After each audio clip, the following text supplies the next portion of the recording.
Halo Indonesiaku, salam sehat ceria dari Asmiati Rasid, Fort Erie, Ontario, Kanada. Hari ini saya mau membuat roti French bread yang ya untuk sarapan.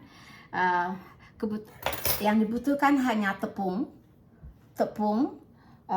yeast dan garam, dan sedikit garam dan sedikit gula. Jadi gula itu hanya untuk bikin yeastnya. Jadi untuk saya hari ini akan bikin 3 batch French bread. Jadi butuh 6 teaspoon yeast, 2, 3, 4, 5, 6. Karena saya bikin 3 batch dan itu diaduk untuk supaya biasanya saya tambahkan 2 sendok teh gula. Aduk dan biarkan sebentar. Sementara saya panaskan air.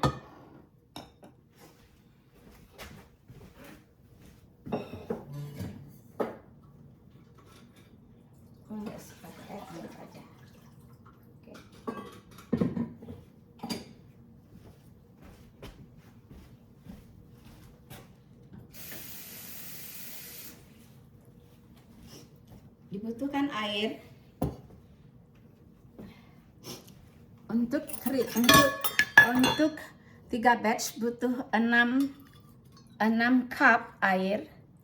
1, 2, 3, 4, 5. Airnya anget-anget kuku, jadi kayak nggak boleh terlalu panas. Nggak boleh hangat, jadi harus hangat-hangat kuku saja. 6.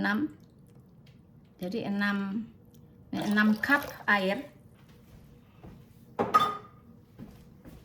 Ini saya rasakan, saya pakai tangan aja, jadi nggak pakai temperatur. Jadi yang dibutuhkan untuk French bread hanya tepung, yeast, dan garam. Dan sedikit gula untuk pencampur yeast tadi. Dan untuk bikin 3 batch saya dibutuhkan 15 cup tepung. Jadi 1 batch itu butuh 5 cup tepung untuk 1 batch, karena hari ini saya mau bikin 3 batch, jadi saya butuh 15 cup. Oke. Ini udah mulai mengembang. Tunggu sebentar lagi yeastnya mulai mengembang.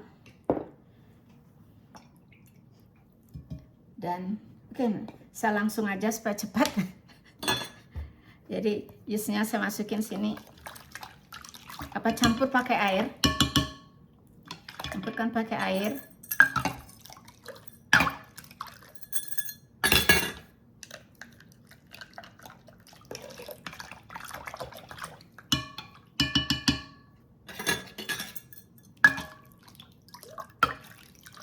Oke.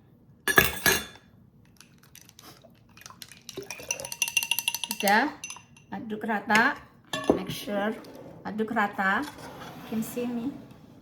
Ya, aduk. Jadi air sama yeast yang udah dimekarkan tadi naikin. Dan sekarang 15 cup tepung. Biasanya 5 dulu sama masukkan 1, 2,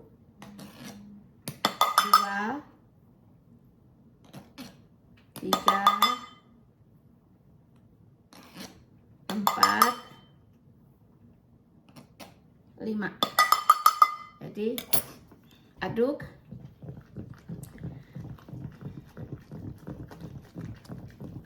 Ini bowl kesukaan saya, jadi bowl untuk bikin adonan roti, special bowl. Nggak salah ini desain dari Spain atau. Oke. 5 5 cup lagi. 1, 2,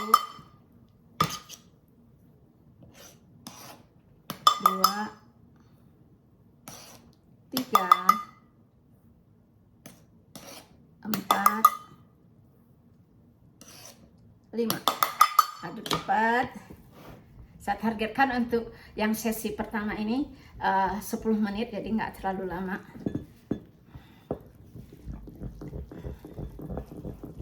Jadi aduk. Saya bikinnya manual, saya tidak pakai mixer. Saya lebih suka pakai, jadi artinya nanti kneadingnya waktu banting-banting rotinya pakai tangan. Olahraga.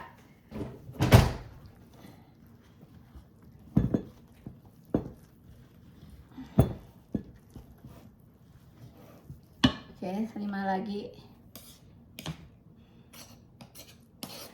1, 2, 3,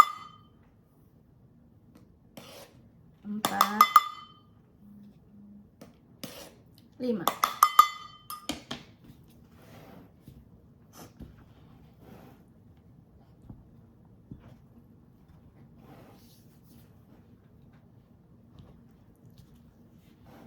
Aduk.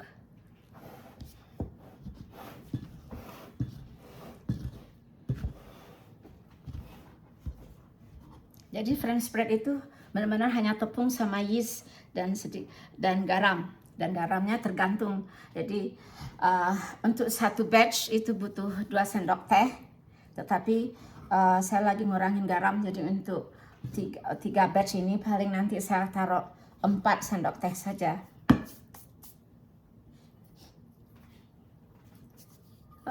Praktis.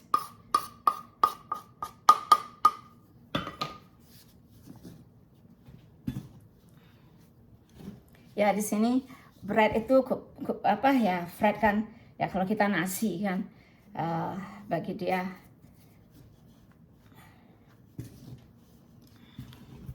Tapi saya untuk sarapan saya selalu saya nggak biasa sarapan nasi. Jadi saya sarapan ya roti atau pancake atau crepe.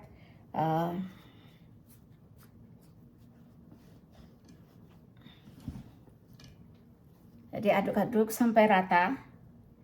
Dan kuncinya, cluenya di sini, garam dimasukkan setelah terakhir saja. Jadi jangan yeast sama waktu ini proses, sebaiknya jangan dulu masuk garam supaya antara garam dan yeast itu tidak ketemu.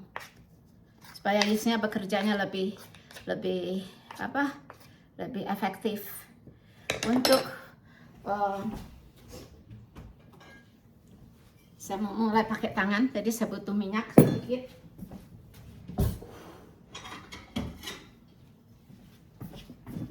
Saya pakai minyak ini yang ada, what is it? Minyak dari anggur, seed anggur. Jadi tangan saya balur pakai minyak untuk mengaduk ini.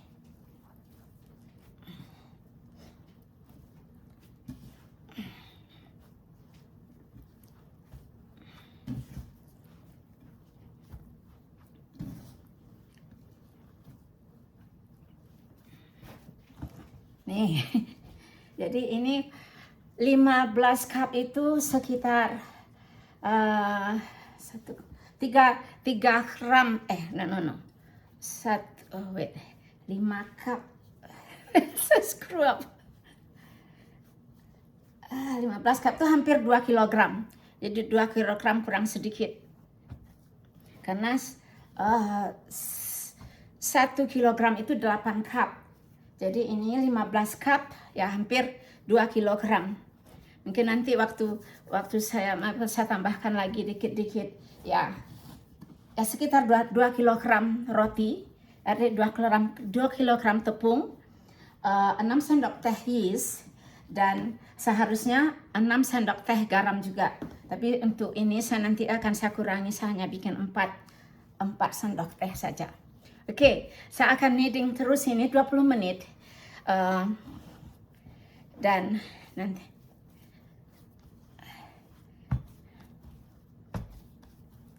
nih supaya lebih, sekarang saya akan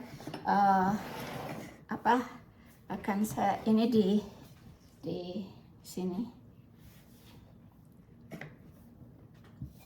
Opla. Di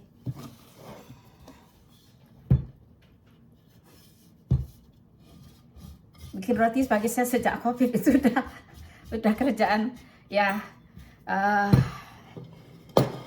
Dulu kan waktu COVID kita terkurung di Cape Breton, kita nggak bisa balik ke Ontario. Jadi di situ kita tinggal di rural, jauh sekali. Jadi untuk pergi belanja itu setidaknya kita harus nyetir sekitar 70 atau 60 km, 65 km one way. Dan masalahnya kalau lagi musim salju, badai salju di jalan, aduh, kalau Fred udah biasa nyetir dengan di badai salju itu putih, kita nggak lihat, benar-benar white out, jadi nggak bisa lihat di jalan. Sehingga waktu kondisi COVID itu saya harus bikin roti sendiri untuk kebutuhan. Dan paniknya waktu itu roti sempat terigu tidak ada, artinya habis nggak ada, dan malahan yeast juga nggak ada. Kita cukup panik waktu itu. Jadi bikin roti itu sebenarnya seperti olahraga buat saya, apalagi untuk musim dingin. Jadi karena ini harus di kneading sampai lembut.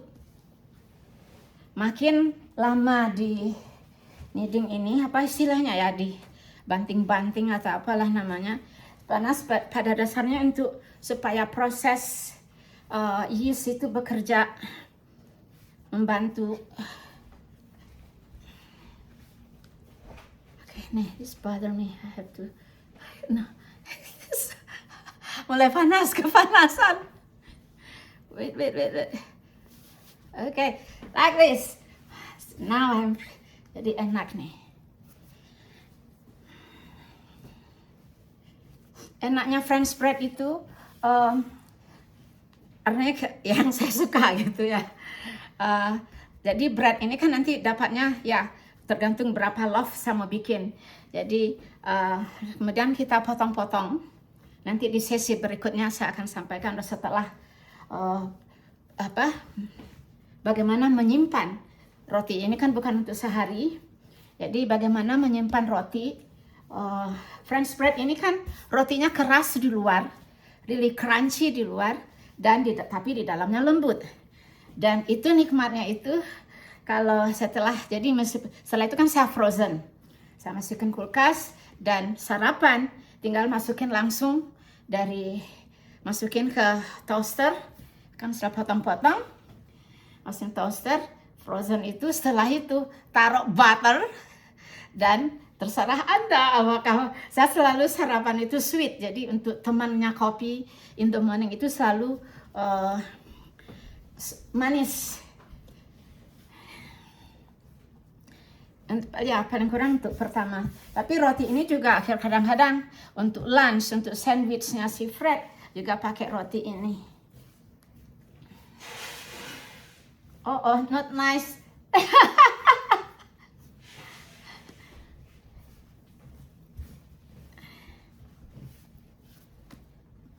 Nih, yang ini yang sport sebenarnya, benar-benar harus tenaga dari dalam.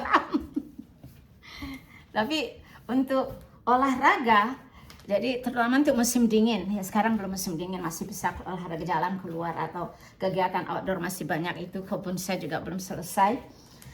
Tetapi untuk musim dingin, bikin bread ini mengasihkan. Kan saya putar musik, saya selalu bikin bread dengan musik. Enggak sekali ini. You see that? Jadi nih. Nih. Mulai banting-banting. Jangan lupa garam.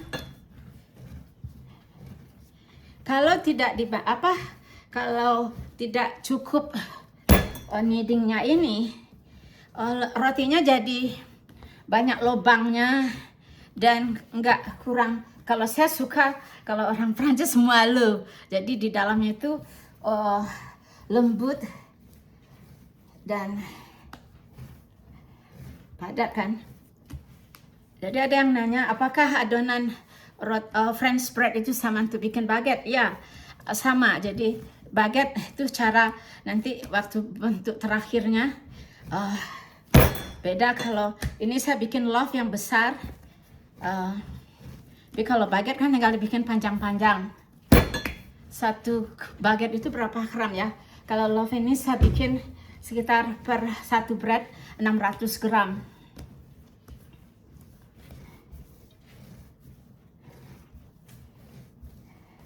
Good exercise. Saya kan nggak bisa diet, jadi saya nggak bisa ngurangin makan. Meskipun tuh teman saya Nur Pamuji ribut untuk diet keto. Saya bilang, oh I will die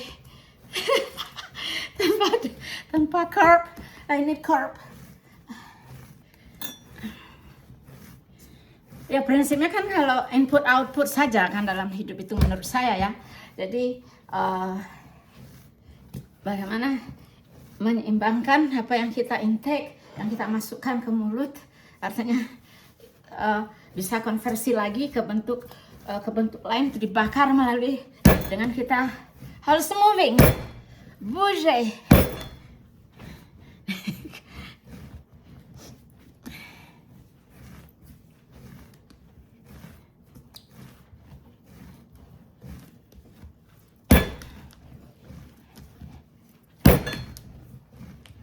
Ini biasanya saya lakukan 20 menit.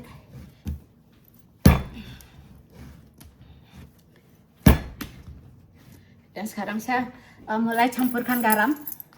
Jadi seharusnya 6 sendok teh, tapi saya bikin hanya 4 sendok teh. I don't want to terlalu asin. No. Ya garam bagi yang mau garam pun ya bisa aja, nggak usah, sedikit aja garamnya. Meskipun si Brad bilang, could you please put some more salt? I said, depend on the chef.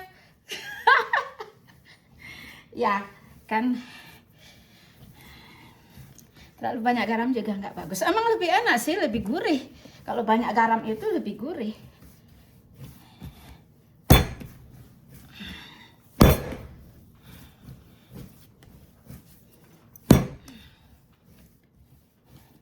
Saya ada mixer untuk bikin roti, ada. Cuman pertama saya pernah lupa mixernya jalan sendiri, udah tuh ternyata ada oil hitam itu muncul ternyata rotinya udah mungkin harus saya pantau terus. Jadi kalau pakai karena berat ya mungkin mesinnya, padahal itu mixernya udah yang bagus, yang berapa ratus watt.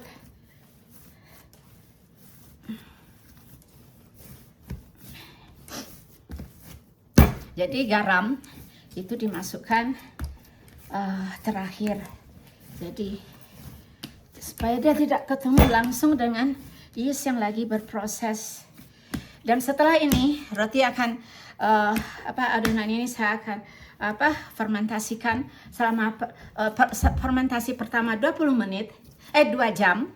Kemudian setelah itu kampas-kampaskan lagi, saya lakukan the second fermentasi sekitar 1 jam lagi. Jadi total fermentasinya 3 jam. Prinsipnya makin lama fermentasi itu lebih bagus.